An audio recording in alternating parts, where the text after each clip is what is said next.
నమస్కారం వార్తలకు స్వాగతం. ముందుగా ముఖ్యాంశాలు. ప్రజాగలం సభలో పాల్గొన్న టీడీపీ అధినేత నారా చంద్రబాబు నాయుడు, జనసేన అధ్యక్షుడు పవన్ కళ్యాణ్. ఈ సందర్భంగా ప్రసంగం.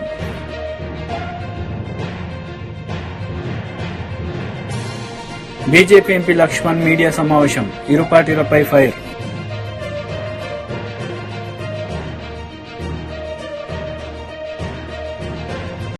ఈ గన్నవరం ప్రజాగలం సభలో టీడీపీ అధినేత నారా చంద్రబాబు నాయుడు పాల్గొన్నారు. ఈ సందర్భంగా ఆయన ప్రసంగించారు.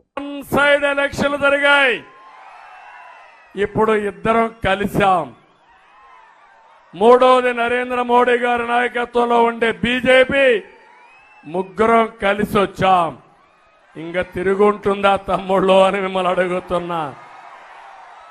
నిలబడుకునే దమ్ము జగన్ కుందా అని మిమ్మల్ని అడుగుతున్నా. నిలబడతాడా అని మిమ్మల్ని అడుగుతున్నా. నిలబడనిస్తారా అని మిమ్మల్ని అడుగుతున్నా.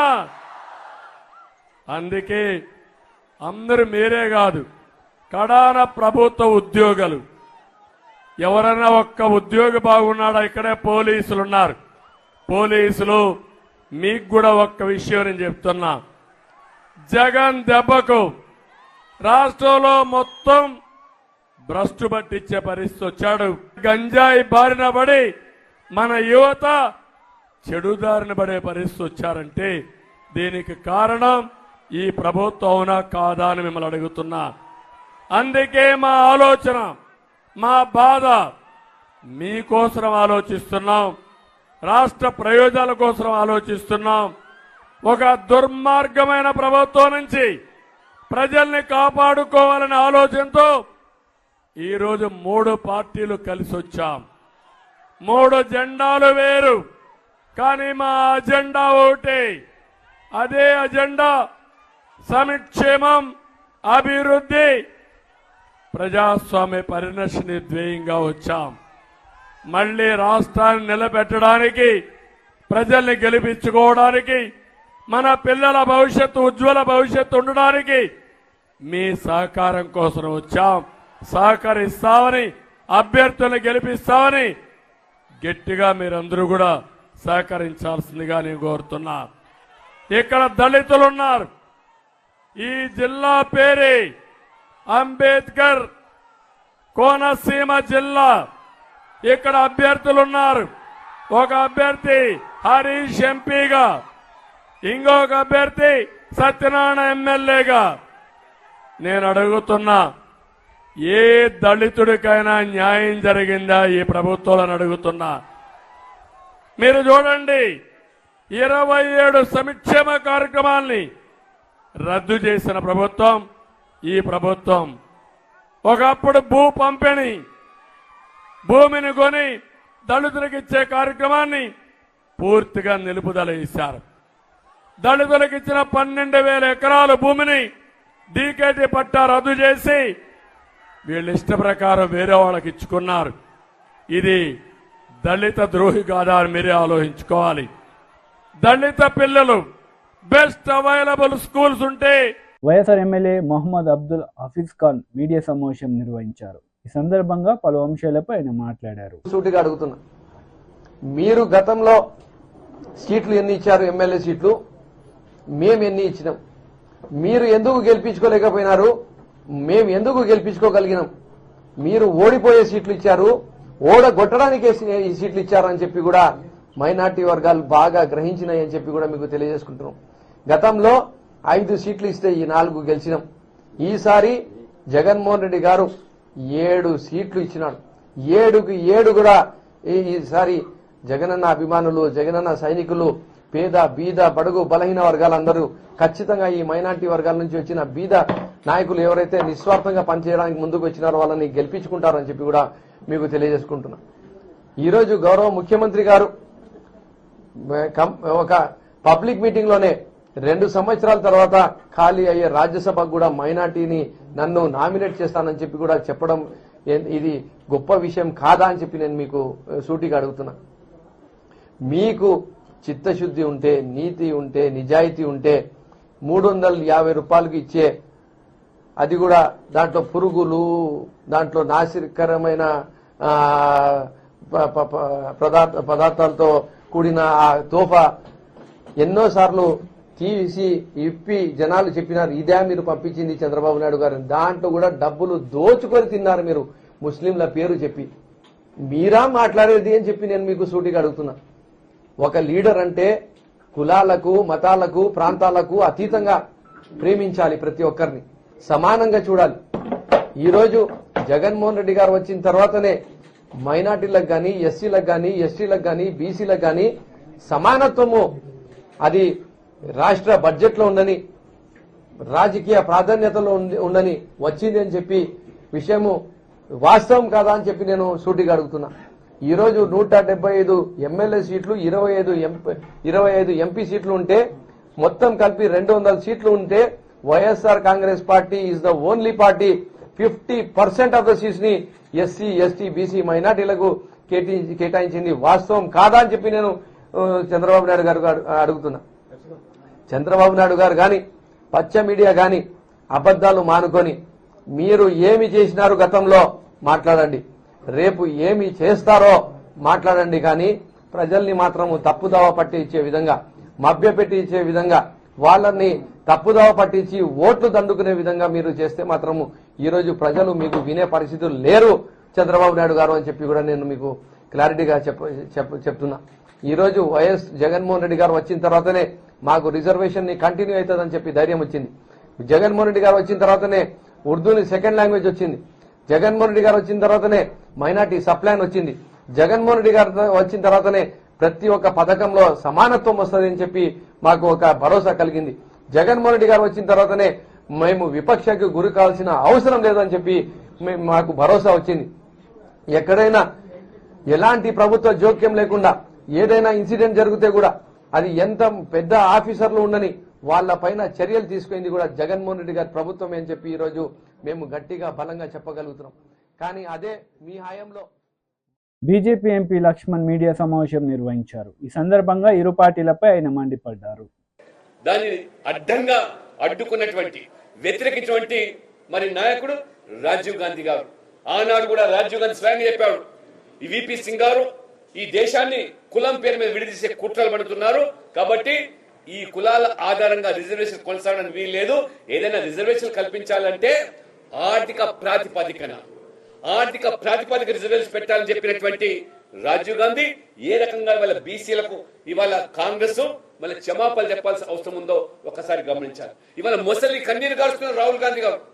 ఇవాళ గణాంక వివరాలు కులం ఆధారంగా చేపట్టాలని చెప్పి మొసలి కన్నీరు కారుస్తున్నారు. మీరు 1931 తర్వాత ఏదైతే ఇవాళ ఈ బీసీల మరి గణాంక వివరాలు మరి స్వాతంత్రం వచ్చిన తర్వాత కూడా మీ ప్రభుత్వం ఉన్నప్పటికీ ఎందుకు ఒక్కసారి కూడా మీరు జరపలేదో మొదటగా ఈ బీసీలకు క్షమాపణ చెప్పి బీసీ గణాంక వివరాల గురించి మీరు మాట్లాడాలని చెప్పి కూడా నేను బీజేపీ నేను హెచ్చరిస్తా ఉంది. ఇవాళ ఓట్ల కోసం ఎన్నికలు వచ్చాయి కాబట్టి బీసీ గణాంక వివరాలు చేపడతామని చెప్పి మభ్యపెట్టే ప్రయత్నం చేస్తే నమ్మి మోసపోవడానికి బీసీలు అమాయకులు కాదని చెప్పి కూడా హెచ్చరిస్తా ఉన్నాం.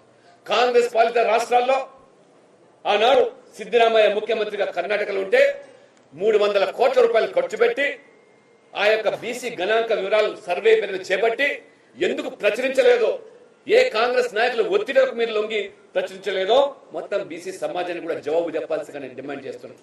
ఈ రకంగా మీరు అడుగడుగున బీసీలను అవమానపరుస్తూ ఇవాళ నరేంద్ర మోడీ గారు అత్యంత వెనుకబడ్డ ఒక సామాజిక వర్గానికి సంబంధించిన వ్యక్తి, ఒక పేద కుటుంబంలో పెట్టిన వ్యక్తి, ఛాయమైన వ్యక్తి దేశానికి ప్రజాస్వామికంగా ప్రజల హృదయాలు దోచుకొని 2 సార్లు ప్రధానమంత్రి అయితే 3వసారి ప్రధానమంత్రి కావడానికి ప్రజల యొక్క ఇవాళ మద్దతు కూడగడుతూ ఉంటే సహించలేక రాహుల్ గాంధీ గారు ఇవాళ మోదీ ప్రభుత్వం యొక్క అభివృద్ధి విధానాల మీద, సాధించిన విజయాల మీద, పేదల సంక్షేమ పథకాల మీద వారు విమర్శలు చేసే అవకాశం లేక నరేంద్ర మోడీ గారి కులాన్ని ఆపాదించే రీతిగా ఏ రకంగా అడుగడుగున అవమానపరుస్తున్నారు. మోదీ గారి కులం పేరు మీద అవమానపరుస్తూ ఉంటే ఇది మోదీ గారిని ఒక్కరే కాదు మొత్తం యావత్తు బడుగులను బలహీన వర్గాలను అవమానపరిచే రాహుల్ గాంధీకి కోర్టు ముట్టికాయలు వేసినా వారికి కనీసం జ్ఞానోదయం కాలేదు. అందుకనే ఇవాళ బీసీలందరూ కూడా అప్రమత్తం అవుతున్నారు, సంఘటితం అవుతున్నారు. మొత్తం దేశవ్యాప్తంగా మోదీ గారు సమర్థిస్తున్నారు కాబట్టి జీర్ణించుకోలేకపోతున్నారు. ఇవాళ రేవంత్ రెడ్డి గారు కొత్త భాష చెప్తున్నారు. ఇవాళ వారు ఎన్నికలు వస్తున్నాయి కాబట్టి జూన్ లో స్థానిక సంస్థల ఎన్నికలు నిర్వహిస్తామని చెప్పి స్థానిక సంస్థలు నిర్వహిస్తామని చెప్పినట్టు మీరు జూన్ లో ఏదైతే 34% రిజర్వేషన్లు ఆంధ్రప్రదేశ్ ఉమ్మడి రాష్ట్రంలో తెలంగాణలో బీసీలకు ఉన్నటువంటి 34% ఆనాడు బీఆర్ఎస్ ప్రభుత్వం కుదించి మోసం చేసి దగా చేస్తే నోరు విప్పని మీరు కనీసం దాన్ని వ్యతిరేకించకుండా ఏ రకంగా వంత పాడారో ఈ రోజు 46% స్థానిక సంస్థల రిజర్వేషన్లకు మీరు కల్పిస్తామని చెప్పిన మీరు మొదటగా మీ కేబినెట్ 46% రిజర్వేషన్లు తీర్మానం చేసి స్థానిక సంస్థలకు వెన్నాళ్ళు తప్పితే ఏ రకంగా బీసీలకు మీరు స్థానిక సంస్థల్లో 45% రిజర్వేషన్లు ఇస్తామని చెప్పి దాన్ని చేయకుండా స్థానిక సంస్థలకు వెళ్ళినట్టయితే మొత్తం బీసీలు తిరగబడతారు. ఆ రకంగా మీకు బుద్ధి చెప్తారని చెప్పి కూడా హెచ్చరిస్తున్నాం. ఇవాళ అనేక రాష్ట్రాల్లో కాంగ్రెస్ పాలిత రాష్ట్రాల్లో లేదా విపక్ష పాలిత రాష్ట్రాల్లో ఏ రకంగా బీసీలను వాళ్ళ హక్కులను కాల రాస్తున్నారు. ముస్లిం అందరినీ కూడా బీసీ జాబితాలు చేర్చి బీసీల హక్కులు కాలబడుతూ ఉంటే నోరు విప్పని మీరు ఇవాళ మీరు మరి ఆ యొక్క యావత్తు ముస్లిం సమాజాన్ని ఇవాళ కొన్ని రాష్ట్రాల్లో బీసీ జాబితాలు చేరుతూ ఉంటే బీసీల హక్కులు కాలరాయబడుతుంటే నోరు విప్పని మీరు ఇవాళ మీరు బీసీల గురించి మాట్లాడుతున్నారంటే అది మొసలి కన్నీరు కార్చమే. కాబట్టి ఖచ్చితంగా భారతీయ జనతా పార్టీ ఇవాళ నరేంద్ర మోడీ గారు సామాజిక న్యాయానికి బీఆర్ఎస్ పార్టీ మెదక్ పార్లమెంటరీ మీటింగ్లో మాజీ మంత్రి హరీష్ రావు పాల్గొన్నారు. ఈ సందర్భంగా ఆయన ప్రసంగించారు. కాళేశ్వరం ప్రాజెక్టు కట్టి మన చిన్నకోడూరు మండల నెత్తి మీద రంగనాయక్ సాగర్ ను పెడితే ఇవాళ సాగునీటి కష్టాలు కూడా తప్పించిండు మన కేసీఆర్. మీకు తెలియదా చిన్నకోడూరు వాళ్ళు? అరే ఆ చిన్నకోడూరు పెద్ద చెరువు అయితే 30 ఏళ్లకు ఒక్కనాడు నిండలే, 20 ఏళ్లకు ఒక్కనాడు మత్తడి దుంకలే. మాచాపూరోళ్ళు ఇప్పుడేమో అది నిండంగా చూడలే, ఇప్పుడు ఎండంగా చూడని పరిస్థితి వచ్చింది మాచాపూర్లో. ఇవాళ ఇంత ఈ ఎండాకాలంలో యాసంగిలో ఇన్ని వడ్లు పండిస్తుంది చిన్నకోడూరు అంటే అటు మందపల్లి గోనపల్లి వాగుల ఇబ్రాహిం నగర్కి వెళ్ళి అటు కస్తూరుపల్లికి వెళ్ళి అటు నీళ్లు చూస్తున్నాం, ఇటు చెరువులు నింపుకున్నాం. ఇంత బోర్ల బాయిలలో ఇంత ఊట ఉండుట్లా గా కాళేశ్వరం ఉండుట్లా ఇంత చిన్నకోడూరు పచ్చగా కనబడ్డది. మీకు యాదుకుందో లేదో గాని వెనకట కాంగ్రెస్ గవర్నమెంట్ లా కరువు పడితే గొర్రెలు మేకలకు కూడా గడ్డి దొరకలే, పశువులకు కూడా గడ్డి దొరకలే. గదే చిన్నకోడూరు చింత చెట్ల కింద ఆంధ్రాకెళ్ళి గడ్డి తెచ్చి గడ్డి కేంద్రాలు పెట్టి కూడా పశువుల్ని కాపాడుకున్నాం. యాదుకుందో లేదో మీకు? కొన్ని పశువులేమో కబేలాకు పోయినాయి, ఆల్ కబీర్కు అల్లాన కొట్టిండ్రు. కొంతమంది ఏమో జీవాలను కాపాడుకోవాలంటే గడ్డి కేంద్రాలు పెట్టి పశువుల్ని కాపాడుకున్నటువంటి విషయాన్ని నేను మీకు గుర్తు చేస్తా ఉన్నా. అది ఏంటంటే ఇలా కొంత సామెత ఉంటది, కాలు పెట్టిన యాళ్ళ అంటారు. కేసీఆర్ కాలు పెట్టిండు, 10 ఏళ్లు కరువే లేదు. ఇప్పుడు కాంగ్రెస్ వాళ్ళు కాలు పెట్టిండ్రు, మళ్ళా కరువు మోపైంది. కాంగ్రెస్ వచ్చింది, కరువు మోపైంది. ఇలా రాష్ట్రం మొత్తం లక్షల ఎకరాల్లో పంట ఎండిపోయింది. మళ్ళా మోటార్లు కాలుతున్నాయి. అలేవే ఊర్ల పొన్న మళ్ళా మోటార్లు కాలుతున్నాయి. ఊర్ల పొన్న మళ్ళా బాయి గడ్డల మీద క్రేన్లు పెట్టి లోతు తీస్తున్నారు, బాయిలు అవుతున్నారు. కొత్తగా బోర్లు వేసే పరిస్థితి వచ్చింది. మళ్లీ రైతులకు కష్టాలు మోపైనాయి. ఇలా ఏ ఒక్క హామీ అమలు చేసినారు కాంగ్రెస్ వాళ్ళు? ఎన్ని చెప్పిండ్రు? ఓడదాటిదాకా ఓడమల్లప్ప, ఓడదాటినాక బోడమల్లప్ప అన్నట్టు చేసింది కాంగ్రెస్ వాళ్ళు. 100 రోజుల్లో 6 గ్యారంటీలు 13 హామీలు అమలు చేస్తామన్నారు. అయినాయా? అమలైనయా? దాని పేరు ముద్దుగా పేరు పెట్టిండ్రు, ఏందంటే గ్యారంటీలు అని పేరు పెట్టిండ్రు. మరి గ్యారంటీ అంటే పక్కా చేస్తామన్నట్టు. మరి చేసిండ్రా? ఆయన తీసుకుపోయి ఛాయ్ దాపిరా బిడ్డ, అది చేసిండ్రా? నమ్మబలికిండ్రు. 6 గ్యారంటీలు అమలు చేస్తామని నమ్మబలికిండ్రు, నయ వంచన చేసింది ఇవాళ కాంగ్రెస్ ప్రభుత్వం. అందువల్ల దయచేసి ఆలోచన చేయండి. ఈ తాపగిట్ట మళ్ళా కాంగ్రెస్ వాళ్ళు చేతులకెళ్ళి జారిపోతే మళ్ళా 5 ఏళ్ల దాకా దొరకరు. కాంగ్రెస్ వాళ్ళ గట్టిగా సురుకు పెడితేనే రేపు నేను అసెంబ్లీలో బల్ల గుద్ది ఏమైంది మీ హామీలని చెప్పి నేను అడగగలుగుతా, కొట్లాడి హామీలు అమలు చేయించగలుగుతా. మొన్న అసెంబ్లీలో మాట్లాడిన మీరు చూసిండ్రు, పోయినసారి ఎంత గట్టిగా సమాధానం చెప్పిందో మీరందరూ కూడా చూశారు. మరి రేపు కూడా మనం మాట్లాడాల్సినటువంటి అవసరం ఉంది. ఒకసారి చూద్దాం ఏమి హామీలు ఇచ్చిండ్రు, ఏమి అమలు చేయలేదు. మీకు అర్థమైతే మీరు ఊర్లలో పోయి ప్రజలకు అర్థం చేయించగలుగుతారు. దయచేసి కార్యకర్తలు అవసరమైతే మీ ఫోన్లో వీడియో తీసుకోండి, రికార్డు చేసుకోండి. ఊర్లలో పోయి మంచిగా అక్క చెల్లెలకు అన్నదమ్ములకు కాంగ్రెస్ ఎట్లా మోసం చేసిందో మీరు వివరించాల్సిన మొదటిది 2 లక్షల రుణమాఫీ. ఇవాళ రుణమాఫీ చేసిన వాళ్ళందరినీ నేను విజ్ఞప్తి చేస్తున్నా, ఎంబడే బ్యాంకు పోయి 2 లక్షలు తెచ్చుకోండి జనవరిలో. పి గన్నవరం ప్రజాగలం సభలో జనసేన అధినేత పవన్ కళ్యాణ్ పాల్గొన్నారు. ఈ సందర్భంగా ప్రజలను ఉద్దేశించి ఆయన మాట్లాడారు. ఈ సందర్భంగా సీఎం జగన్ పై మండిపడ్డారు. రైతు భరోసా కేంద్రాలు దళారీ వ్యవస్థని దోపిడీ చేస్తున్నాం, ఆర్బీకే సెంటర్స్ అండగా ఉంటాయని తెలియజేసుకుంటే, ఆర్బీకే సెంటర్స్ కాకినాడలో ఉండే ఒక మాఫియా డాన్ కుటుంబం దగ్గరికి వెళ్ళిపోయినాయి. ఆ మాఫియా డాన్ ఎవరో తెలుసు మీకు. ఆ మాఫియా డాన్తోనే మేము పోరాడుతున్నాం. జగన్ పెట్టుకున్న మాఫియా డాన్లని తగలేసి తరిమేసే వరకు మేము నిద్రపోం. ఖచ్చితంగా వాళ్ళందరినీ పనిష్మెంట్ చేస్తాం. ఖచ్చితంగా చట్టపరంగా వారికి చర్యలు తీసుకుంటాం. వాళ్ళందరికీ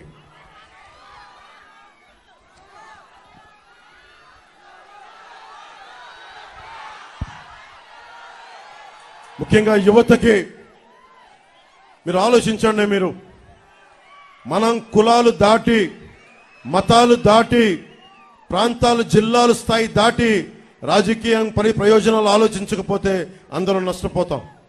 ఈరోజు నిజంగా నాకు సరదా కాదు. ఇందాక పెద్దలు చంద్రబాబు గారు చెప్తున్నట్టుగా నేను వస్తే నా కులం నాయకుల చేత తిట్టిస్తారు, బీసీ నాయకుల చేత తిట్టిస్తారు, ఎస్సీ నాయకుల చేత తిట్టిస్తారు. అందరు ఎస్సీ నాయకులు తిట్టట్లా, అందరూ బీసీ నాయకులు తిట్టట్లా, అందరూ కాపు నాయకులు తిట్టట్లా. ఒకళ్ళో ఇద్దరు ఉన్నా నేను కాదంటలా. కానీ ఇవన్నీ నేను ఎందుకు పడుతున్నానంటే మా అక్క చెల్లెళ్ళు కన్నీళ్లు తుడవటానికి, మా యువతకి ఉపాధి అవకాశాలు రావడానికి. ముఖ్యంగా చూడండి, ఎస్సీ నియోజకవర్గాల్లో నేను లండన్లో అంబేద్కర్ భవన్కి వెళ్ళాను. వెళ్తే ఆయన గొప్పగా ఫొటోస్ ఉంటాయి. ఆయన పేరు మీద చంద్రబాబు నాయుడు గారు అంబేద్కర్ విదేశీ టీడీపీ నేత దేవినేని ఉమామహేశ్వరరావు మీడియా సమావేశం నిర్వహించారు. ఈ సందర్భంగా పలు అంశాలపై ఆయన మాట్లాడారు. కట్టిన పన్నుల డబ్బులు ప్రభుత్వ సొమ్ముని నెలకు లక్షల రూపాయల జీతం తీసుకుంటా ఉన్న ప్రభుత్వ సలహాదారు ముసుగులో ఉన్న సజ్జల రామకృష్ణారెడ్డి బరితెగింపు మాటలు, అసత్య ఆరోపణలు, తెలుగుదేశం పార్టీ మీద, ప్రతిపక్షాల మీద బురజమ్మే కార్యక్రమం,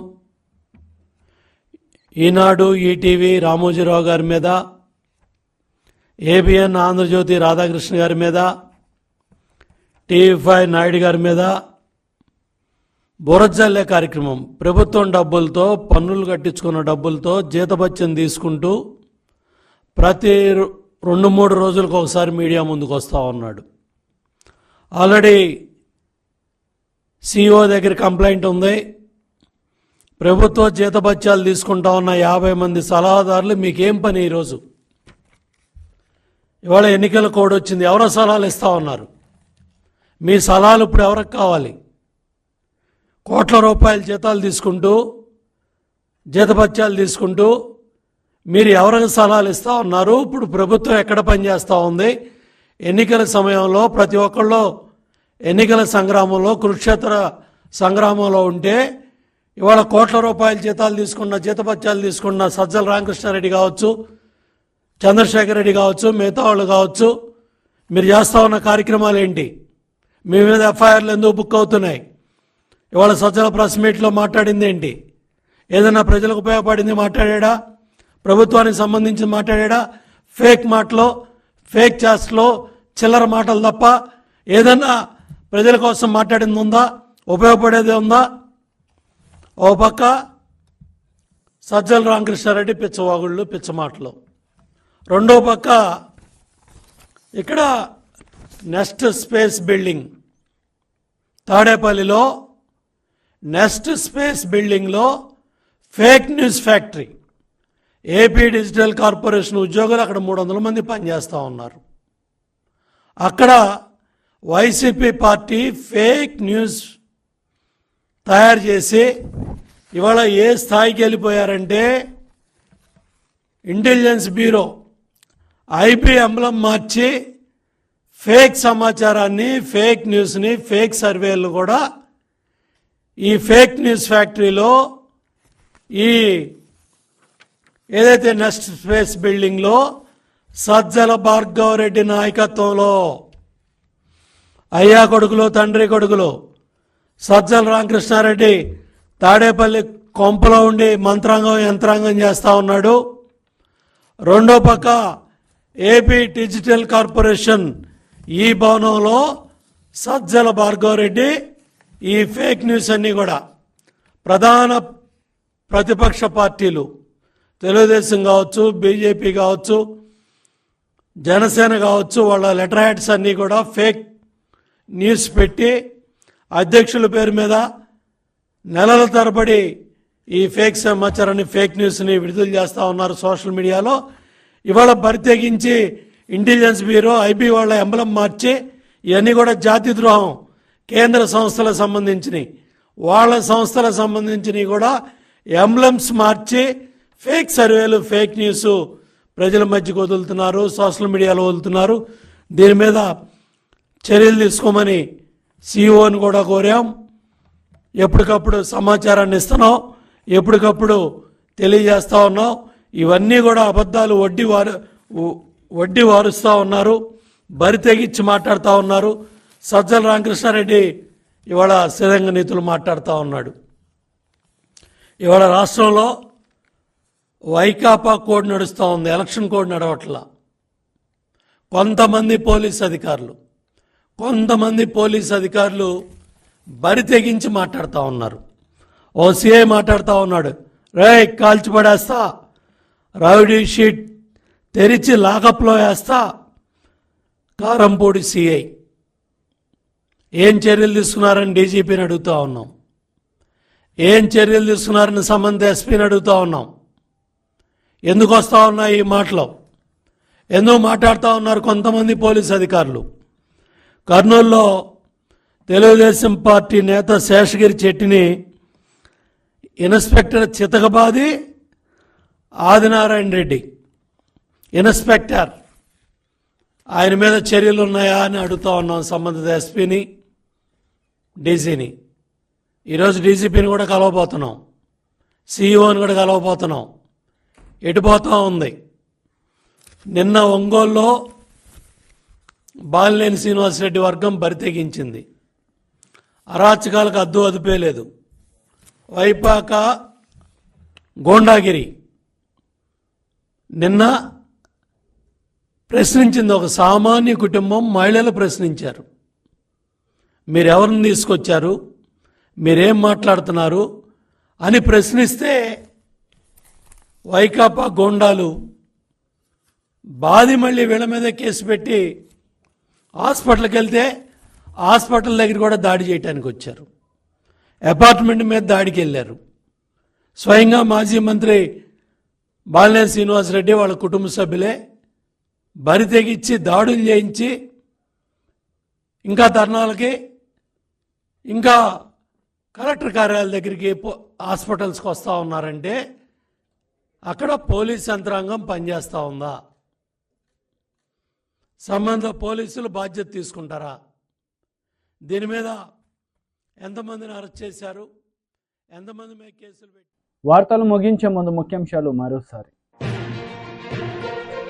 ప్రజాగలం సభలో పాల్గొన్న టీడీపీ అధినేత నారా చంద్రబాబు నాయుడు, జనసేన అధ్యక్షుడు పవన్ కళ్యాణ్. ఈ సందర్భంగా ప్రసంగం.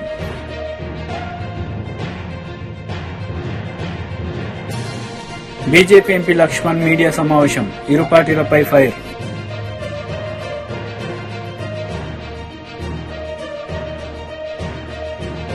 ఈ వార్తలు ఇంతటితో సమాప్తం. తిరిగి ప్రసారమయ్యే వార్తల్లో మళ్ళీ కలుద్దాం. అంతవరకు సెలవు. నమస్తే.